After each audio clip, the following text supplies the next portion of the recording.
We continue with our Theology of the Body Mondays, and I just realized I forgot my notes. And but I think hopefully I can somewhat do it from memory. It'll be a little bit choppy. So last time we were talking about this reality of original innocence that Adam and Eve experienced, right? This nakedness without shame. They could see each other and the beauty of their bodies with a purity and innocence and a love, right?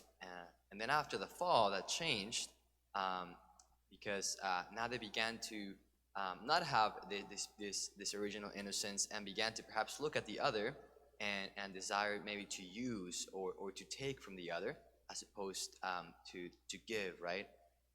Now, all this kind of goes to say that, kind of maybe moving to today's kind of content, that sexual desire is a good thing.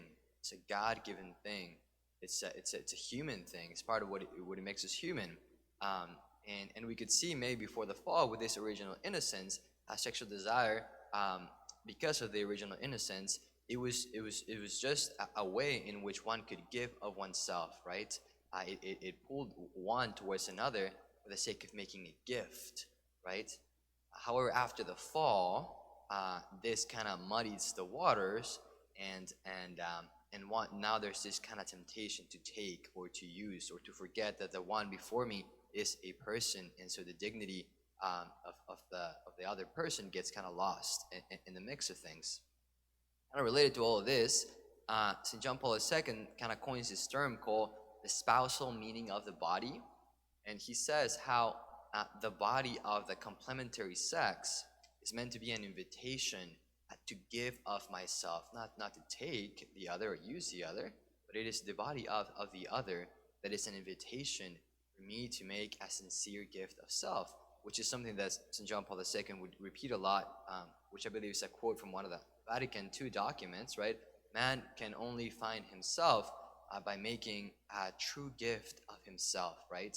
And so kind of there's this spousal meaning of the body, right? The body of the other is an invitation for me to give myself. But again, because of the fall, things are a little more complicated. Sexual desire does not immediately equal love. It can become love, but because of the fall, it could also become lust, it become use, it can become taking. Just to throw out a few other terms that St. John Paul II uses in regards to all of this, he uses a term called original man, and then another term called historical man. Original man and historical man.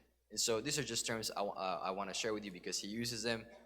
Original man, he's just referring to the reality of the human person before the fall. So when he speaks, hey, original man experienced original innocence, he's just saying, hey, before the fall, men and women, or quote-unquote original man, experienced this purity and this original innocence. And the original man saw clearly the spousal meaning of the body.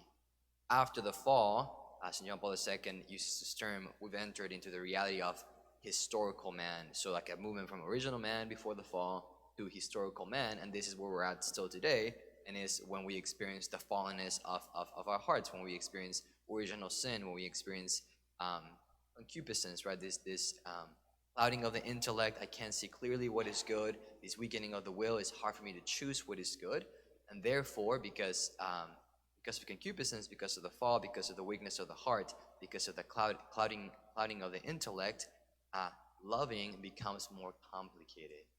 Loving becomes harder, and we're made to love, right? And so it complicates things. And so, as St. John Paul II continues, he's gonna want to focus everything on love, right?